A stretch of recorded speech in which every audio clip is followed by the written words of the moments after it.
Hello everyone, welcome to Groww Malayalam. കഴിഞ്ഞ കുറച്ച് ആഴ്ചകളിലായി Indian railways sector കമ്പനികളുടെ ഷെയറുകൾ ഒരു സൂപ്പർ ഫാസ്റ്റ് ട്രാക്കിലാണ് ഓടിക്കൊണ്ടിരിക്കുന്നതെന്ന് കാണാൻ പറ്റും. Rail Vikas Nigam limited, RITES, Titagarh Wagons, Jupiter Wagons, IRFC, IRCON International and Texmaco Rail and Engineering തുടങ്ങിയ കമ്പനികൾ 32 മുതൽ 160% വരെ റിട്ടേൺസ് ആണ് കഴിഞ്ഞ ഒരു വർഷം കൊണ്ട് നൽകിയത്. ഇതിൽ ഭൂരിഭാഗം കമ്പനികൾക്കും ഇത്തരമൊരു മുന്നേറ്റം ഉണ്ടായത് ഈ അടുത്താണ്. റെയിൽവേ സ്റ്റോക്സ് വളരെ കുറഞ്ഞ വാല്യൂഷൻസിലായിരുന്നു ട്രേഡ് ചെയ്തുകൊണ്ടിരുന്നത്. Single digit price to earnings മൾട്ടിപ്പിളും നല്ല ഡിവിഡൻഡ് ഈൽഡും കാണിച്ചിരുന്നു ഇവ. പിന്നെ ഗവൺമെന്റ് ഓണർഷിപ്പ് ആയതുകൊണ്ടും വളരെ വേഗത കുറഞ്ഞ മൂവ്മെന്റ് മാത്രം കാണിച്ചിരുന്നത് കൊണ്ടും ഈ സ്റ്റോക്കുകളെ ഇൻവെസ്റ്റേഴ്സ് കാര്യമായിട്ട് മൈൻഡ് ചെയ്തിരുന്നില്ല. പക്ഷേ ഗവൺമെന്റിൽ നിന്നും റെയിൽവേ കാപെക്സ് പുഷ് ഉണ്ടായപ്പോൾ ഈ സ്റ്റോക്കുകളെ ഇൻവെസ്റ്റേഴ്സ് ശ്രദ്ധിക്കാൻ തുടങ്ങി. യൂണിയൻ ബജറ്റ് വരാൻ ഇനി അധികം സമയമില്ലാത്ത ഈ സന്ദർഭത്തിൽ ഇൻവെസ്റ്റേഴ്സ് നോക്കുന്നത് റെയിൽവേ ഫ്രണ്ട്ലി ആയിട്ടുള്ള പോളിസികളും ഫണ്ട് അലോക്കേഷൻസും ഒക്കെ ഉണ്ടാകുമോ ഇല്ലയോ എന്നാണ്. ഇൻഫ്രാസ്ട്രക്ചർ റിലേറ്റഡ് റെയിൽവേ സ്റ്റോക്സിൽ ഉണ്ടായ മുകളിലേക്കുള്ള ഈ മൂവ്മെന്റ് സൂചിപ്പിക്കുന്നത് റെയിൽവേയുടെ ഈ പോസിറ്റീവായ കാപെക്സ് മൊമെന്റം വെച്ച് ഒരു കളി കളിക്കാൻ മാർക്കറ്റ് റെഡി ആവുകയാണ് എന്നാണ്. ഇന്ത്യൻ റെയിൽവേസ് മോഡേണൈസ് ചെയ്യുന്നതിന്റെ ഭാഗമായി അറൌണ്ട് 300 to 400 വന്ദേ ഭാരത് ട്രെയിനുകൾ യൂണിയൻ ഗവൺമെന്റിന്റെ 2023-24 ബജറ്റിൽ അനൗൺസ് ചെയ്യുമെന്നാണ് എക്സ്പെക്ട് ചെയ്യുന്നത്. വന്ദേ ഭാരത് ട്രെയിനുകൾ തദ്ദേശീയമായി ഡിസൈൻ ചെയ്ത് മാനുഫാക്ചർ ചെയ്ത മോഡേൺ സൗകര്യങ്ങളൊക്കെ ഉള്ള semi high speed long distance trains ആണ്. കൂടാതെ അടുത്ത 3 വർഷം കൊണ്ട് 90,000 പുതിയ വാഗണുകൾ എടുക്കാനായിട്ട് 31,000 കോടി രൂപയാണ് ഇന്ത്യൻ റെയിൽവേസ് ഫൈനലൈസ് ചെയ്തിരിക്കുന്നത്. ഇതിനു പുറമെ മോഡേൺ ഫെസിലിറ്റീസ് ഉൾപ്പെടുത്തി 200 സ്റ്റേഷനുകൾ പുനരുദ്ധരിക്കുമെന്ന് ഈ അടുത്ത് railway minister Ashwini Vaishnaw announce ചെയ്തിരുന്നു. ഇതിൽ 47 സ്റ്റേഷൻസിന്റെ പണി തീരുകയും ചെയ്തു. പിന്നെ അഹമ്മദാബാദ്, മുംബൈ ആൻഡ് ന്യൂഡൽഹി എന്നീ സ്റ്റേഷനുകളുടെ റീഡെവലപ്മെന്റിന് വേണ്ടി ഗവൺമെന്റ് 10,000 കോടി അലോക്കേറ്റ് ചെയ്തിട്ടുണ്ട്. റെയിൽവേയെ ആധുനികവൽക്കരിക്കുക എന്നതിന്റെ കൂടെ ഗവൺമെന്റ് ഹൈസ്പീഡ് ട്രെയിനുകൾ ഇൻട്രൊഡ്യൂസ് ചെയ്യാനും പ്ലാൻ ചെയ്യുന്നുണ്ട്. അതുകൊണ്ട് തന്നെ ഇൻഫ്രാസ്ട്രക്ചർ സ്പെൻഡിംഗ് ഇനിയും കൂടാം. ഫിനാൻഷ്യൽ ഇയർ 23യുടെ ആദ്യ പകുതിയിൽ തന്നെ യൂണിയൻ ബജറ്റിലെ റെയിൽവേ പ്രൊജക്ട്സിനുള്ള ഇൻവെസ്റ്റ്മെന്റ് 91% ഇയർ ഓൺ ഇയർ ആയിട്ട് ഉയർന്നിരുന്നു. 88,548 കോടിയിലെത്തി നിൽക്കുകയാണ് ഇതിപ്പോൾ. അപ്പോൾ ഒരു കാര്യം ക്ലിയർ ആണ്, ഈ സെക്ടറിലെ ക്യാപിറ്റൽ എക്സ്പെൻഡിച്ചർ കൂടാൻ തന്നെ പോവുകയാണ്. ആൻഡ് ഇൻവെസ്റ്റേഴ്സ് ഈ സെക്ടറിലെ സ്റ്റോക്കുകളിൽ നിന്നും വലിയ പ്രോഫിറ്റ്സ് കഴിഞ്ഞ വർഷം ഉണ്ടാക്കുകയും ചെയ്തിട്ടുണ്ട്. അതുകൊണ്ട് ഇന്നത്തെ വീഡിയോയിൽ നമ്മൾ നോക്കാൻ പോകുന്നത് കഴിഞ്ഞ ഒരു വർഷം ഏറ്റവും കൂടുതൽ റിട്ടേൺസ് നൽകിയ 5 റെയിൽവേ സ്റ്റോക്സ് ഏതൊക്കെയാണെന്നാണ്. ഈ വീഡിയോക്ക് വേണ്ടി കൺസിഡർ ചെയ്തിട്ടുള്ളത് 20th November 2022 market closing prices ആണ്. So let's start today's list.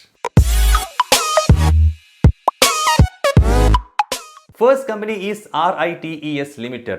RITES ന്റെ expansion rail India technical and economic service എന്നാണ്. ഇതൊരു പബ്ലിക് സെക്ടർ എന്റർപ്രൈസ് ആണ്. ഇന്ത്യയിലെ ട്രാൻസ്പോർട്ട് കൺസൾട്ടൻസി ആൻഡ് എഞ്ചിനീയറിംഗ് സെക്ടറിൽ ഈ കമ്പനി ഇന്നൊരു ലീഡിംഗ് പ്ലെയർ ആണ്. കമ്പനി മെയിൻ ആയും പ്രൊവൈഡ് ചെയ്യുന്നത് railways, highways, airports, ports, ropeways, urban transport and inland waterways എന്നീ ഫീൽഡുകളിലേക്കുള്ള consulting, engineering and project management services എന്നിവയാണ്. Third party inspection, quality assurance, construction supervision, operations and maintenance, leasing and modernisation of railway workshop projects എന്നിങ്ങനെയുള്ള പ്രൊജക്ടുകളും ഈ company handle ചെയ്യുന്നുണ്ട്. ഈ കമ്പനിയുടെ business പല ഇന്റർനാഷണൽ മാർക്കറ്റുകളിലും എക്സ്പാൻഡ് ചെയ്തിട്ടുണ്ട്, such as Asia, Africa, Latin America, south America and the middle east regions. അങ്ങനെ 55 രാജ്യങ്ങളിലായിട്ട് ഈ കമ്പനി കഴിഞ്ഞ വർഷം കൊണ്ട് നൽകിയത് 42.4% റിട്ടേൺസ് ആണ്. കമ്പനി ഒരു മികച്ച പ്രോഫിറ്റ് മാർജിൻ മെയിൻറ്റെയിൻ ചെയ്തിട്ടുണ്ട് എന്ന് കാണാൻ പറ്റും. ഇത് തുടർച്ചയായി 25% മുകളിൽ നിലനിൽക്കുന്നുണ്ട് കഴിഞ്ഞ കുറേ വർഷങ്ങളായിട്ട്. ഫിനാൻഷ്യൽ ഇയർ 22-ലും ഈ കമ്പനി 27% ഓപ്പറേറ്റിംഗ് പ്രോഫിറ്റ് മാർജിൻ കാണിച്ചിട്ടുമുണ്ട്. പക്ഷേ കമ്പനിയുടെ ഗ്രോത്ത് ഫണ്ടമെന്റലി ഡിപ്പെൻഡ് ചെയ്തിരിക്കുന്നത് ട്രാൻസ്പോർട്ട് ഇൻഫ്രാസ്ട്രക്ചറിനെയും എനർജി സെക്ടറിനെയുമാണ്. കമ്പനിയുടെ റവന്യൂ പ്രധാനമായും വരുന്നത് റെയിൽവേ സെക്ടറിൽ നിന്നുമാണ്. ഗവൺമെന്റിന്റെ ബജറ്റ് അലോക്കേഷൻ അല്ലെങ്കിൽ ഏതെങ്കിലും തരത്തിലുള്ള സാമ്പത്തിക മാന്ദ്യം എന്നിവ കമ്പനിയുടെ റവന്യൂവിൽ ഡയറക്റ്റ് ഇമ്പാക്ട് ഉണ്ടാക്കിയേക്കാം. ഇനി നമുക്ക് ഈ കമ്പനിയുടെ key financial and technical ratios നോക്കാം. Current market price 387.25 rupees, PE ratio 17.06, debt to equity 0.01, 5-year sales CAGR 14.5%, return on equity 21.1%, 1-year returns 41.51%, 200 DMA 302.65, RSI 14 54.4. Next company is Titagarh Wagons Limited. 1997-ൽ incorporate ചെയ്ത Titagarh Wagons involve ചെയ്തിരിക്കുന്നത് manufacturing of freight wagons, passenger coaches, metro trains, train electrical, steel casting, special equipments തുടങ്ങിയവയുടെ കാര്യങ്ങളിലാണ്. Company domestic മാർക്കറ്റിനും export മാർക്കറ്റിനും വേണ്ടി cater ചെയ്യുന്നുണ്ട്. ഈ കമ്പനി കഴിഞ്ഞ വർഷം കൊണ്ട് നൽകിയത് 110.38% റിട്ടേൺസ് ആണ്. ഫിനാൻഷ്യൽ ഇയർ 23യുടെ Q2 ഓർഡർ ബുക്ക് നോക്കുമ്പോൾ 86% ഓർഡറുകളും വന്നിട്ടുള്ളത് ഫ്രൈറ്റ് റോളിംഗ് സ്റ്റോക്സിൽ നിന്നാണ്, 11% പാസഞ്ചർ റോളിംഗ് സ്റ്റോക്സിൽ നിന്നും, 3% ship building, bridge and defence സെഗ്മെന്റ്സിൽ നിന്നുമാണ്. 8400 വാഗൺസ് പെർ ആനം എന്ന കപ്പാസിറ്റിയുള്ള ഈ കമ്പനി ഇന്ത്യയിലെ one of the largest wagon manufacturers ആണ്. മെയ് 2022 ഈ കമ്പനി ഇന്ത്യൻ റെയിൽവേസിന്റെ ടോട്ടൽ വാഗൺ ഓർഡേഴ്സിന്റെ 32% എക്സിക്യൂട്ട് ചെയ്യുകയുണ്ടായി. ഒരു ഇൻട്രസ്റ്റിംഗ് പാർട്ട് ഉള്ളത്, ഈ കമ്പനി അടുത്ത 1-2 വർഷത്തേക്കുള്ള മെട്രോ ഓർഡേഴ്സ് കൂടി എടുത്തുകൊണ്ട് കസ്റ്റമർ പ്രൊഫൈൽ കൂടുതൽ ഡൈവേഴ്സ് ചെയ്യാൻ പോവുകയാണ് എന്നുള്ളതാണ്. ഇവരുടെ ഇറ്റാലിയൻ സബ്സിഡിയറിയാണ് ടിറ്റാഗർ ഫിറേമ SPA എന്ന കമ്പനി. ഈ കമ്പനിയിൽ ആക്സസ് ഉള്ളത് കൊണ്ട് തന്നെ മെട്രോ പ്രൊജക്ട്സിന് വേണ്ടി ബിഡ് ചെയ്യാൻ പറ്റിയ നല്ല പൊസിഷനിലാണ് ഈ കമ്പനി ഉള്ളത്. Ship building, defence segments, metro projects ഇതെല്ലാം ആകുമ്പോൾ ഡൈവേഴ്സിഫിക്കേഷൻ എന്ന ബിഗ് പോസിറ്റീവ് ഫാക്ടർ ഈ കമ്പനിക്ക് ഉണ്ട്. വാഗൺ ആൻഡ് കോച്ചിങ്ങിന് പുറമെ കമ്പനിയുടെ ബാക്കിയുള്ള സെഗ്മെന്റ്സിന്റെ ഫിനാൻഷ്യൽ ഇയർ 22 റവന്യൂ 18% ആണ്. ഫിനാൻഷ്യൽ ഇയർ 21 ഇത് 6% മാത്രമായിരുന്നു. എന്തായാലും ഓർഡറുകൾ കിട്ടാനായി ഇന്ത്യൻ റെയിൽവേസിനെ ഡിപ്പെൻഡ് ചെയ്യുന്നത് ഒരു കോൺസെൻട്രേഷൻ റിസ്ക് നൽകുന്നുണ്ട് ഈ കമ്പനിക്ക്. ഇപ്പോഴും റവന്യൂവിന്റെ വലിയൊരു ഭാഗം വരുന്നത് ഇന്ത്യൻ റെയിൽവേസ് നൽകുന്ന വാഗൺ ഓർഡറുകളിൽ നിന്നാണ്. അതുകൊണ്ട് തന്നെ സ്റ്റഡി ഓർഡർ കിട്ടാതെ വന്നു കഴിഞ്ഞാൽ കമ്പനിയുടെ ടോപ്പ് ലൈനെ അത് ബാധിക്കും. ഈ ബിസിനസ് വളരെയധികം ക്യാപിറ്റൽ ഇന്റൻസീവ് ആയ ഒന്നാണ്. വളരെയധികം ഇൻവെന്ററി ആൻഡ് ഡെറ്റർ ഡേയ്സ് ഉണ്ടാവുന്നത് കൊണ്ട് അത് വർക്കിംഗ് ക്യാപിറ്റൽ റിക്വയർമെന്റ്സിൽ കാര്യമായ ഇമ്പാക്ട് ഉണ്ടാക്കും. വർക്കിംഗ് ക്യാപിറ്റൽ ഡേയ്സ് ഇൻഡിക്കേറ്റ് ചെയ്യുന്നത് ഒരു കമ്പനിക്ക് അതിന്റെ വർക്കിംഗ് ക്യാപിറ്റലിനെ റവന്യൂ ആക്കി മാറ്റാൻ എടുക്കുന്ന ദിവസങ്ങളുടെ എണ്ണമാണ്. ജനറലി വളരെ ഉയർന്ന വർക്കിംഗ് ക്യാപിറ്റൽ ഡേയ്സ് ഒരു പോസിറ്റീവ് ഫാക്ടർ ആയിട്ടല്ല കാണുന്നത്. ഡെപ്റ്റർ ഡേയ്സ് എന്ന് വെച്ച് കഴിഞ്ഞാൽ പ്രൊഡക്റ്റ് വിറ്റ് കഴിഞ്ഞ് കസ്റ്റമറുടെ കയ്യിൽ നിന്നും പണം വരാൻ എടുക്കുന്ന ദിവസങ്ങളുടെ എണ്ണമാണ്. ഇൻവെന്ററി ഡേയ്സ് എന്ന് വെച്ച് കഴിഞ്ഞാൽ പ്രൊഡക്റ്റ് വിൽക്കുന്നതിന് മുൻപ് എത്ര ദിവസമായി ഇൻവെന്ററി കമ്പനിക്ക് മെയിൻറ്റെയിൻ ചെയ്യേണ്ടി വരും എന്നതാണ്. ഇത് രണ്ടും എത്ര കുറയുന്നോ അത്രയും നല്ലതാണ്.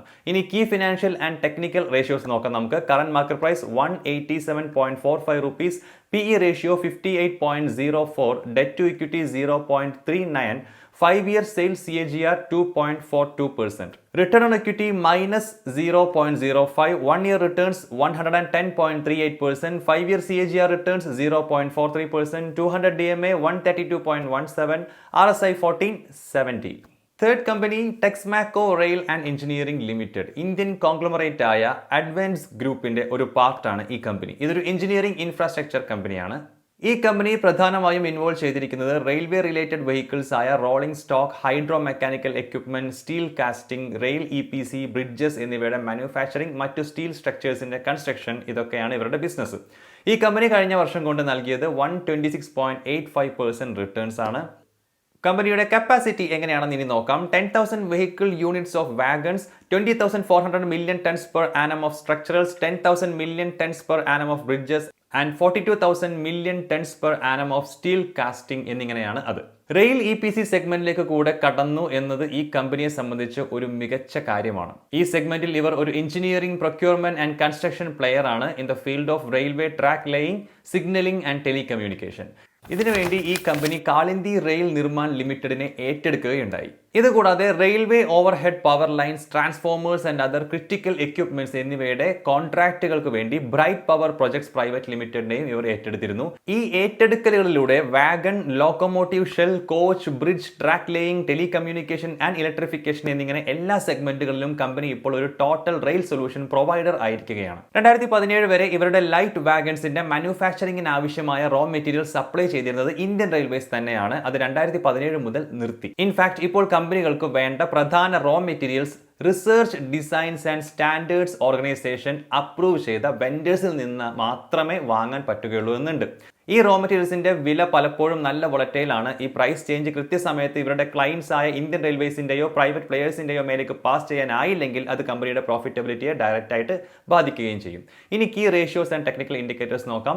Current market price 62.95 rupees, debt to equity 0.67, 5-year sales CAGR 7.04, return on equity 1.47, 1-year returns 126.85%, 5-year CAGR returns minus 10.71, 200 DMA 44.98, RSI 1477. Fourth company is Vikas Nigam Limited, അതായത് RVNL. Ministry of railways assign ചെയ്യുന്ന പലതരത്തിലുള്ള rail infrastructure projects ഏറ്റെടുത്ത് ചെയ്യുന്ന ഒരു government of India incorporated കമ്പനിയാണ് RVNL.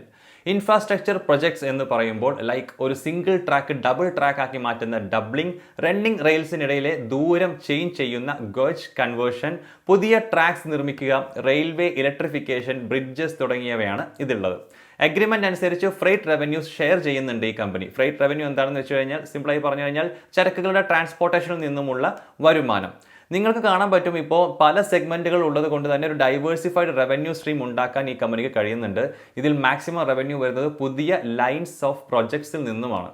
കഴിഞ്ഞ വർഷം ഈ കമ്പനി നൽകിയത് 140.9% റിട്ടേൺസ് ആണ്. RVNLന് ഒരു സ്ട്രോങ് ഓർഡർ ബുക്ക് ഉണ്ട്. സെപ്റ്റംബർ 30, 2022 കണക്ക് പ്രകാരം കമ്പനിക്ക് അപ്രോക്സിമേറ്റ്ലി 5,500 crore റുപ്പീസിന്റെ ഓർഡർ ബുക്ക് ഉണ്ട്.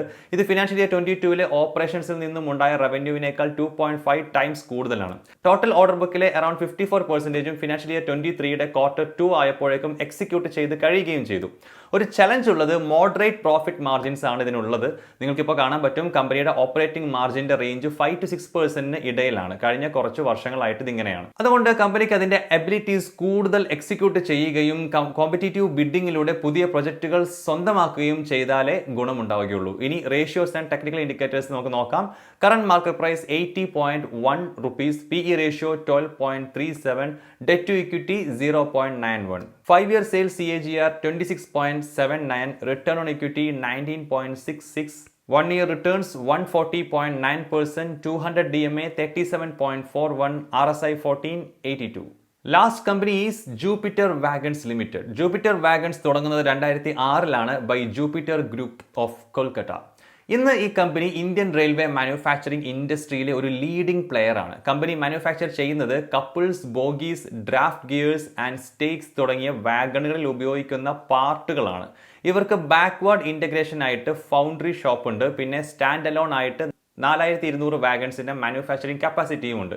ഈ ഡൈവേഴ്സിഫൈഡ് പ്രൊഡക്റ്റ് പോർട്ട്ഫോളിയോ ഉണ്ടാക്കാൻ വേണ്ടി ഈ കമ്പനിക്ക് tetra wagon car, Dhaka, CZ, കോവിസ് തുടങ്ങി ലീഡിംഗ് യൂറോപ്യൻ പ്ലെയേഴ്സുമായി ജോയിന്റ് വെഞ്ചേഴ്സ് ഉണ്ട്. കഴിഞ്ഞ വർഷം ഈ കമ്പനി നൽകിയത് 158.73% റിട്ടേൺസ് ആണ്. കമ്പനിയുടെ ഒരു പോസിറ്റീവ് കാര്യം എന്താണെന്ന് വെച്ച് കഴിഞ്ഞാൽ കമ്പനി അതിന്റെ സ്കെയിൽ ഓഫ് ഓപ്പറേഷൻസ് ഇംപ്രൂവ് ആയിക്കൊണ്ടിരിക്കുകയാണ് എന്നുള്ളതാണ്. ഓപ്പറേറ്റിംഗ് ഇൻകം 18.4% CAGR ഉയർത്തി ബിറ്റ്വീൻ 2017 and 2021. ഇന്ത്യൻ റെയിൽവേസിൽ നിന്നും ഒരു സ്റ്റഡി ഓർഡർ ഇൻഫ്ലോവും കൃത്യസമയത്ത് പ്രൊജക്ട്സ് എക്സിക്യൂട്ട് ചെയ്യുന്നതും കമ്പനിയുടെ ഫിനാൻഷ്യൽസിനെ അടിപൊളിയാക്കുന്നുണ്ട്. പ്രൈവറ്റ് പ്ലെയേഴ്സിൽ നിന്നുമുള്ള ഓർഡറുകളും കമ്പനിയുടെ റവന്യൂ സോഴ്സസ് ഡൈവേഴ്സിഫൈ ചെയ്യുന്നുണ്ട്. ഇന്ത്യൻ റെയിൽവേസ് അടുത്ത 3 വർഷം കൊണ്ട് 90,000 വാഗൺസിന്റെ ഓർഡർ കൊടുക്കാൻ സാധ്യതയുണ്ടെന്നാണ് കണക്കാക്കുന്നത്. ഈ കമ്പനിയുടെ കഴിഞ്ഞ കാലങ്ങളിലെ ട്രാക്ക് റെക്കോർഡ് നോക്കുമ്പോൾ ഈ കമ്പനിക്ക് ഇതിൽ നിന്നും വലിയൊരു ഓർഡർ തന്നെ കിട്ടാവുന്നതുമാണ്. ഇതിനു പുറമെ company shipping containers, skip loaders, garbage bin collectors, troop carrier vehicle bodies, prison van bodies, water browser bodies തുടങ്ങിയവയുടെ മാനുഫാക്ചറിംഗും ചെയ്യുന്നുണ്ട്. ഒരു ചലഞ്ച് ഉള്ളത് ഹൈ ഇൻവെന്ററി ഡേയ്സ് ആണ്. ഇവർക്ക് ഒരു ഗുഡ് ഇൻവെന്ററി ബിൽഡ് ചെയ്യണം ഓപ്പറേഷൻസിന് വേണ്ടിയിട്ട്. കാരണം കമ്പനിക്ക് മിക്ക പേയ്മെന്റും കിട്ടുന്നത് പ്രൊജക്ടുകൾ തീർത്ത് കഴിയുമ്പോഴാണ്. അതുകൊണ്ട് തന്നെ ഇൻവെന്ററി ഡേയ്സ് 90 മുതൽ 120 വരെയാണ്. ഓൾസോ കമ്പനി ഒരു വലിയ എമൗണ്ട് ഡെപ്പോസിറ്റ് ആയി ഗവൺമെന്റ് അതോറിറ്റീസിന് മുൻപിൽ വെക്കണം പ്രൊജക്ടുകളുടെ സെക്യൂരിറ്റി ആയിട്ട്. ഇത് വർക്കിംഗ് ക്യാപിറ്റൽ റിക്വയർമെന്റ് കൂട്ടുന്ന ഒരു കാര്യവുമാണ്. ഇനി key ratios and technical indicators നമുക്ക് നോക്കാം. Current market price 83.7 rupees, PE ratio 52.86, debt to equity 0.32, 5-year sales CAGR 62.08%, return on equity 7.59%, 1-year returns 158.73%, 5-year CAGR returns 44.04%, 200 DMA 62.24, RSI 1465.3. അപ്പോൾ ഇതൊക്കെയാണ് കഴിഞ്ഞ വർഷം ഹയസ്റ്റ് റിട്ടേൺസ് നൽകിയ ടോപ്പ് 5 റെയിൽവേ സ്റ്റോക്കുകൾ. പക്ഷേ road and air ട്രാൻസ്പോർട്ടുമായി നോക്കുമ്പോൾ റെയിൽവേ സെക്ടറിന്റെ മാർക്കറ്റ് ഷെയർ കുറഞ്ഞു വരികയാണെന്ന് കാണാൻ പറ്റും. So what do you think? ഈ കാപ്പെക്സ് ലീഡ് ഒരു ഗ്രേറ്റ് ഇന്ത്യൻ റെയിൽവേസ് റിവൈവൽ ആയി മാറുമോ? മുന്നോട്ടുള്ള പോക്കിൽ റെയിൽവേ സ്റ്റോക്കുകളിൽ നിന്നും പൈസ ഉണ്ടാക്കാനുള്ള സ്കോപ്പ് ഉണ്ടോ? Share your views in the comment section. പിന്നെ പ്രത്യേകം ഓർമ്മിപ്പിക്കാനുള്ളത്, നമ്മുടെ ഈ ചാനലിലെ എല്ലാ വീഡിയോസും എഡ്യൂക്കേഷൻ പർപ്പസിന് വേണ്ടി മാത്രമുള്ളതാണ്. നമ്മൾ യാതൊരു വിധത്തിലുള്ള ബൈ ഓർ സെൽ റെക്കമെൻഡേഷൻ നൽകുന്നില്ല. ഈ ചാനൽ നിങ്ങൾ ഇതുവരെയും സബ്സ്ക്രൈബ് ചെയ്തിട്ടില്ലെങ്കിൽ ഇപ്പോൾ തന്നെ സബ്സ്ക്രൈബ് ചെയ്യാൻ ഓർമ്മിപ്പിക്കുകയാണ്. മറ്റൊരു ഇൻട്രസ്റ്റിംഗ് വീഡിയോ ആയിട്ട് വീണ്ടും കാണാം. Thank you for watching. By.